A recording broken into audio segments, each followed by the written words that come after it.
अथ श्री कार्तिक मास महात्म्य 35वां अध्याय। शौनक जी पूछने लगे कि दूसरे का दिया हुआ पुण्य मिलता है या बिना दिया हुआ मिलता है। सूत जी कहने लगे कि बिना दिए हुए भी मनुष्य को पाप और पुण्य दोनों प्राप्त होते हैं। सतयुग में एक के पाप और पुण्य कर्म करने से सारे देश को पाप और पुण्य मिलता है। त्रेता में ग्राम को, द्वापर में कुल को, परंतु कलयुग में केवल करने वाले को ही पाप और पुण्य प्राप्त होता है। एक पात्र में भोजन करने वाले को पाप पुण्य का आधा भाग, दूसरे की निंदा करने वाले या सुनने वाले या मन में चिंतन करने से पाप प्राप्त होता है। एक पंक्ति में बैठकर भोजन करने वालों के बीच में से जो निकल जाता है वह छठे अंश के पाप को प्राप्त करता है। संध्या के समय सोने या बोलने से पुण्य का छठा अंश चला जाता है। दूसरे का द्रव्य चुराकर दान करने वाले को पाप प्राप्त होता है और द्रव्य वाले को फल मिलता है। बिना ऋण चुकाए मरने वाले को पुण्य धन के अनुसार धनी को मिलता है। उपदेश और सहायता देने वाला पाप पुण्य का छठा अंश प्राप्त करता है। प्रजा का छठा अंश राजा प्राप्त करता है। शिष्य से गुरु, पिता से पुत्र, स्त्री से पति भी छठा अंश प्राप्त करते हैं। पति के चित्त के अनुसार धर्म करने वाली स्त्री पति का आधा पुण्य प्राप्त करती है। इस प्रकार बिना दिए हुए भी पाप और पुण्य मिलता रहता है। इसके अनुसार एक अत्यंत पुण्य देने वाला इतिहास सुनो। पूर्व काल में उज्जैनी नामक की नगरी में ब्रह्म कर्म से भ्रष्ट पापी, दुष्ट बुद्धि, रस कवल और खाल बेचने वाला, झूठा, जुआ खेलने वाला, मदिरा पान करने वाला तथा वेश्यागामी धनेश्वर नामक एक ब्राह्मण रहता था। वह क्रय विक्रय करने के लिए देश विदेश घुमा करता था। वह एक बार महिष्मती नामक एक नगरी में गया और माल क्रय और विक्रय करने लगा। फिर 1 मास तक ठहरा। एक दिन नर्मदा नदी के तट पर उसने यज्ञ और देव पूजन करने वाले ब्राह्मणों को देखा। पूर्णिमा को गो ब्राह्मणों का पूजन तथा दीपदान देखा। शाम को शिवजी के लिए दीपदान का महोत्सव देखा।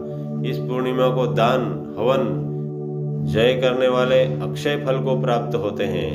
महादेव जी और विष्णु में जो कोई अंतर मानते हैं उनकी पुण्य क्रिया निष्फल हो जाती है।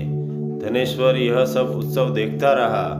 उसी रात्रि को उसे सर्प ने डस लिया। तब कुछ मनुष्यों ने उसके मुख में तुलसी दल और नर्मदा का जल डाला। इसके पश्चात वह मृत्यु को प्राप्त हो गया। जब यमराज के दूत उसको पास से बांधकर मारते हुए यमपुरी को ले जा रहे थे, चित्रगुप्त ने उसको क्रोधित दृष्टि से देखकर यमराज से कहा कि महाराज, यह घोर पापी है। इसने आयु पर्यंत कोई भी पुण्य कार्य नहीं किया।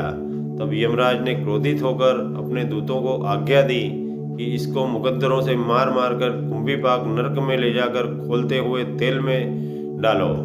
दूतों ने ऐसा ही किया, परंतु कड़ाव में डालते ही वह खोलता हुआ तेल अति शीतल हो गया। दूतों ने जब यह बात जाकर यमराज को सुनाई तो यमराज को बड़ा ही आश्चर्य हुआ। उसी समय नारद जी यमराज की सभा में आए और यमराज से पूजित नारद जी कहने लगे कि हे यमदेव, यह धनेश्वर महापापी होते हुए भी कार्तिक मास में व्रत करने वालों के सत्संग को करके पुण्यवान हो गया है। अंत में नर्मदा के जल सहित तुलसी दल ग्रहण कर भगवान के भक्तों द्वारा इसके कंठ में छोड़े गए और इसको विष्णु का नाम सुनाया गया, इसलिए इसके सारे पाप क्षय हो गए। इतना कहकर नारद जी ब्रह्मलोक को चले गए और धनेश्वर कुबेर का अनुगामी धन यज्ञ हुआ, जिसके नाम से अयोध्या में भगवान गदाधर ने तीर्थ किया। पापों से नरक प्राप्त होता है और पुण्यों से स्वर्ग प्राप्त होता है। जो पाप कामना रहित है वह सूखा और जो कामना युक्त होता है वह गीला पाप होता है। कार्तिक मास के व्रत से दोनों प्रकार के पाप नष्ट हो जाते हैं तथा व्रत करने वालों के दर्शन मात्र से अनेकों जन्मों के पाप नाश हो जाते हैं और अंत में विष्णु लोक प्राप्त होता है। इति श्री कार्तिक मास महात्म्य 35वां अध्याय समाप्त। दोस्तों, भक्ति के इस वातावरण को और अधिक अद्भुत बनाने के लिए आप हमारे वीडियो को लाइक करें, शेयर करें। यदि आप हमारे चैनल पर पहली बार वीडियो देख रहे हैं तो हमारे YouTube चैनल अद्भुत ज्ञान एवं भक्ति को प्लीज़ सब्सक्राइब कर बेल आइकन अवश्य दबाएं ताकि हमारा हर नया वीडियो आप तक शीघ्र पहुंचे।